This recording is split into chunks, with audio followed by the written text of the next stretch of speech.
Энэ эрэгтэй газар дээр бүтэн 48 цаг хэвтэж байна. Гэхдээ тэр огт хөдөлж зүрхлэхгүй байна. Учир нь түүний ард 10,000 метрийн өндөр хадан цохоо бий. Хэрв унавал тэр баруун хойд зүгт харамсах болно. Түүний хийж чадах цорын ганц зүйл бол бүх хүчээ гаргах, эсийг чанга хатгах. Гэвч газар дээр хийс түүнд огтхонч туслахгүй. Түүнийг баг зэрэг хөдөлмөгц 10,000 метрийн хадан цохооны зүг гулсаж эхэллээ.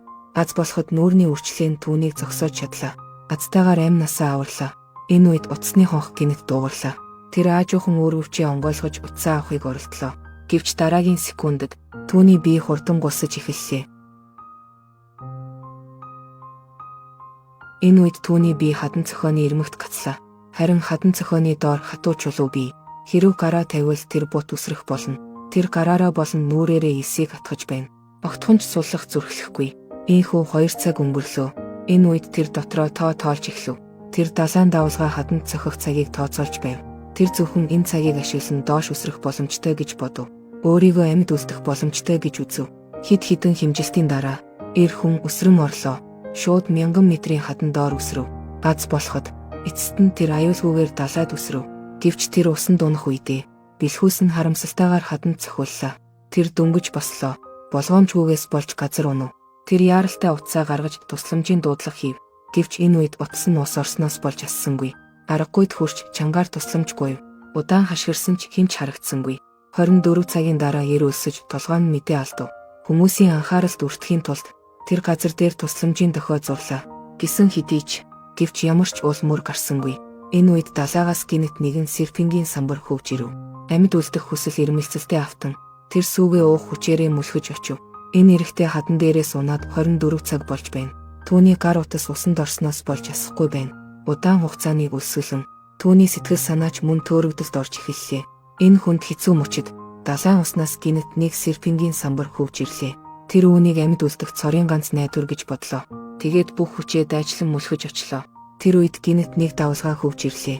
Түүний толгой дахин гэмтэл авлаа. Эрэгтэй үүнээс болж ухаан алдав. Түүнийг далайн давлгаа доош нь татах гэж байхад тэр гинэт сэрлээ.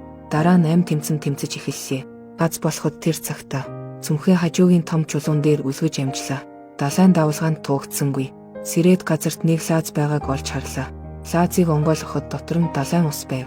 Шүн эрэгтэйг хүйтэн салхи сэрэв. Хөлдөж өгөхгүй тулд тэр хурдан өөртөө нүх ухсан. Хүйтэнд өртөхгүй тулд чадах бүхнээ хий. Яг энэ үед тэнгэрт гинэт аянга цахилгаан буу. Тэр бороо орох гэж байна гэж бодсон. Яараарай, савыг бэлэн болгох.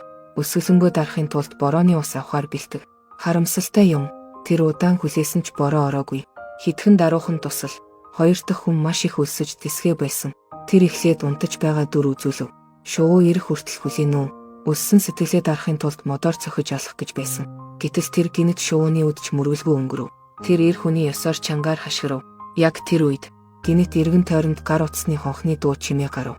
Энэ нь түүнд баг зэрэг амьд байгаагаа мэдрүүлсэн. Тэр гар утасны хонхны дуу байгаа газрыг цөхрөлгүй хайж байв. Аз болоход эзэн хаан түүний хүслийг биелүүлэхэд зохистой.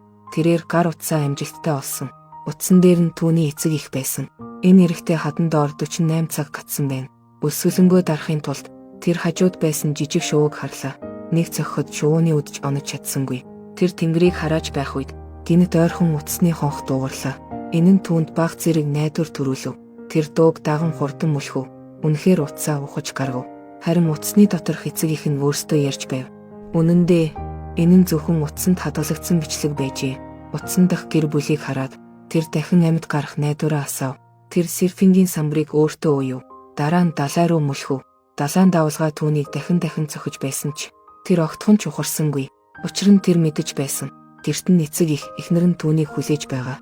Тэр хичнээн их хичээсэн ч хувь тавилан түүнд сайнаар хандах бодолгүй байлаа. Тэр хурдан ядарч туйлдсан. Аажмаар далайн ёроолт живсэн.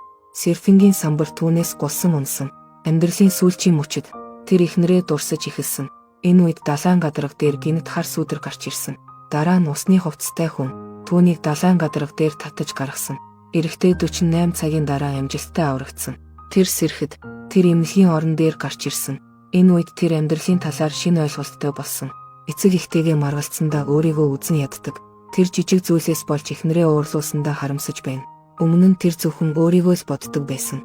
Бусдын мэдрэмжийг хизээж боддоггүй. Энэ явдлын дараа тэр амьдралын жинхэнэ утгыг ойлгосон. Нью кино таныг кино ертөнцид хөтлөнө.